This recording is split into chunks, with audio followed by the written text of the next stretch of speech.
Lumen Cristo 101 ദിവസം കൊണ്ട് Bible പുതിയ നിയമം വായിച്ചു തീർക്കുന്നു. ല്യൂമൻ ക്രിസ്റ്റോ ബൈബിൾ വായനയുടെ 4-ാം ദിവസത്തിലേക്ക് ഏവർക്കും സ്വാഗതം. മലയിലെ പ്രസംഗത്തിന്റെ തുടർച്ചയായി മത്തായി 6-7 അധ്യായങ്ങളാണ് ഇന്ന് നമ്മൾ ധ്യാനിക്കുന്നത്. കപടതയില്ലാത്ത ഭക്തിയെക്കുറിച്ചും ദൈവപരിപാലനയിൽ വിശ്വസിക്കേണ്ടതിനെക്കുറിച്ചും യേശു നമ്മെ ഇന്ന് ഓർമ്മിപ്പിക്കുന്നു.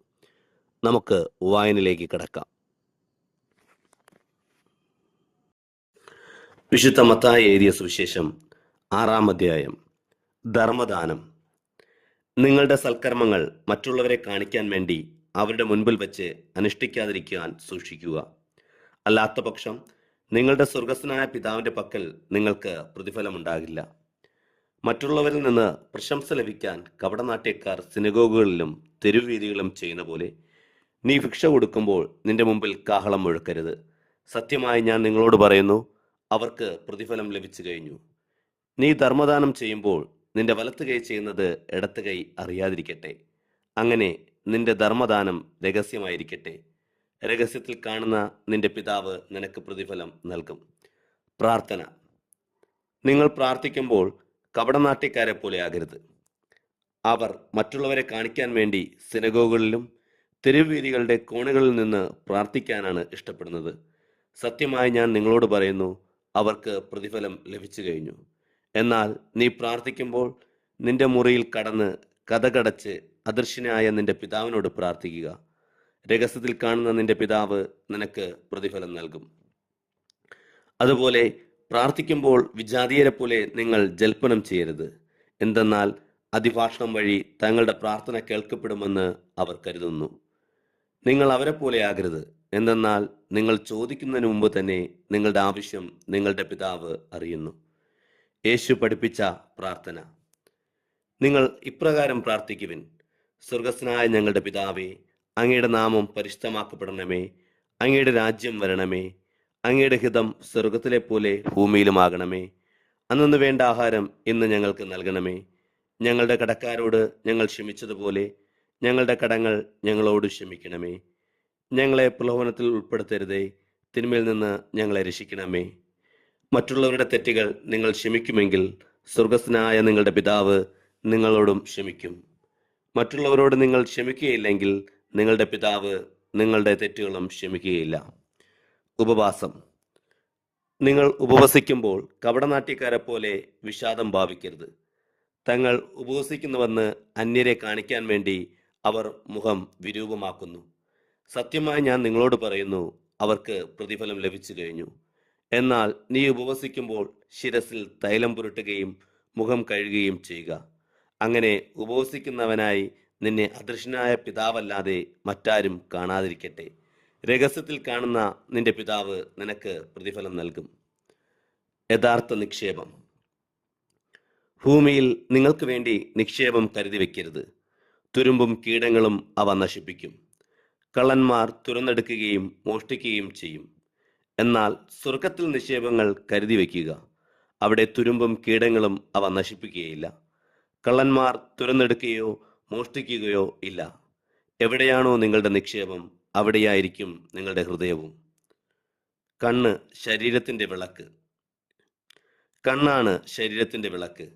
ആകയാൽ നിന്റെ കണ്ണ് അന്യൂനമെങ്കിൽ ശരീരം പ്രകാശപൂർണമായിരിക്കും. കണ്ണ് ദുഷ്ടമാണെങ്കിലോ ശരീരം അന്ധകാരത്തിലായിരിക്കും. അതിനാൽ നിന്നിലെ പ്രകാശം അന്ധകാരമാണെങ്കിൽ ആ അന്ധകാരം എത്രയോ വലുതായിരിക്കും. 2 യജമാനന്മാർ. 2 യജമാനന്മാരെ സേവിക്കാൻ ആർക്ക് സാധിക്കുകയില്ല. കാരണം ഒന്നുകിൽ ഒരുവനെ ദൂഷിക്കുകയും അവരനെ സ്നേഹിക്കുകയും ചെയ്യും, അല്ലെങ്കിൽ ഒരുവനെ ബഹുമാനിക്കുകയും അവരനെ നിന്ദിക്കുകയും ചെയ്യും. ദൈവത്തെയും മാമോനെയും ഒരുമിച്ച് സേവിക്കാൻ നിങ്ങൾക്ക് സാധിക്കുകയില്ല. ദൈവപരിപാലനത്തിൽ ആശ്രയിക്കുക. അതിനാൽ ഞാൻ നിങ്ങളോട് പറയുന്നു, എന്തു ഭക്ഷിക്കും, എന്തു പാനം ചെയ്യും എന്ന് ജീവനെക്കുറിച്ചോ എന്തു ധരിക്കും എന്ന് ശരീരത്തെക്കുറിച്ചോ നിങ്ങൾ ഉത്കണ്ഠാകുലരാകണ്ട. ഭക്ഷണത്തെക്കാൾ ജീവനും വസ്ത്രത്തെക്കാൾ ശരീരവും ശ്രേഷ്ഠമല്ലേ? ആകാശപ്പറവകളെ നോക്കുവിൻ. അവ വിതയ്ക്കുന്നില്ല, കൊയ്യുന്നില്ല, കളപ്പുരയിൽ ശേഖരിക്കുന്നുമില്ല.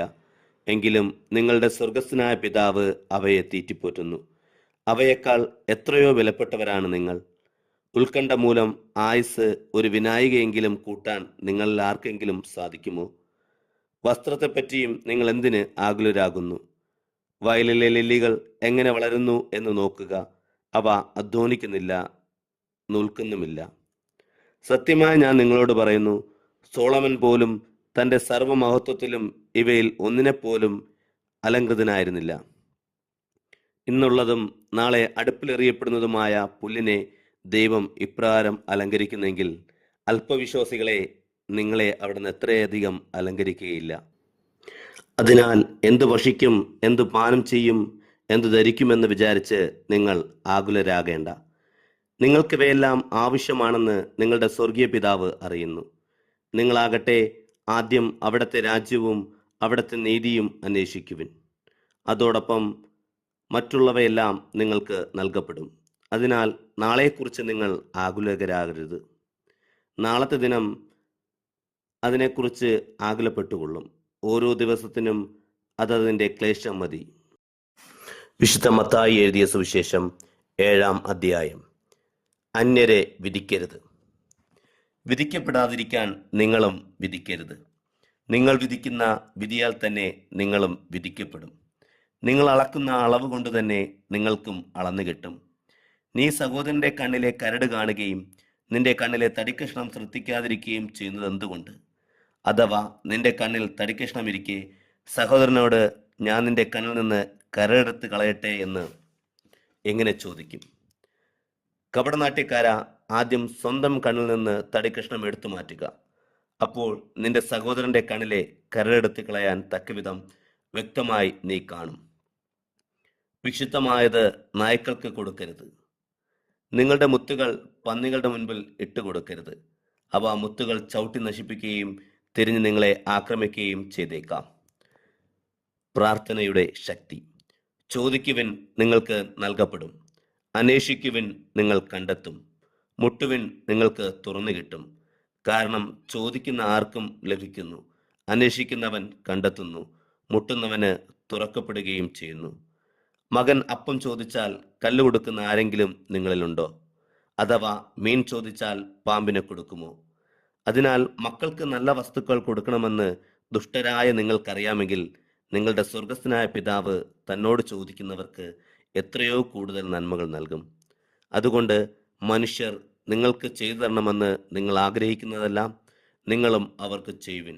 ഇതാണ് നിയമവും പ്രവാചകന്മാരും. ഇടുങ്ങിയ വാതിൽ. ഇടുങ്ങിയ വാതിലിലൂടെ പ്രവേശിക്കുവിൻ. വിനാശത്തിലേക്ക് നയിക്കുന്ന വാതിൽ വിസ്തൃതവും വഴി വിശാലവുമാണ്.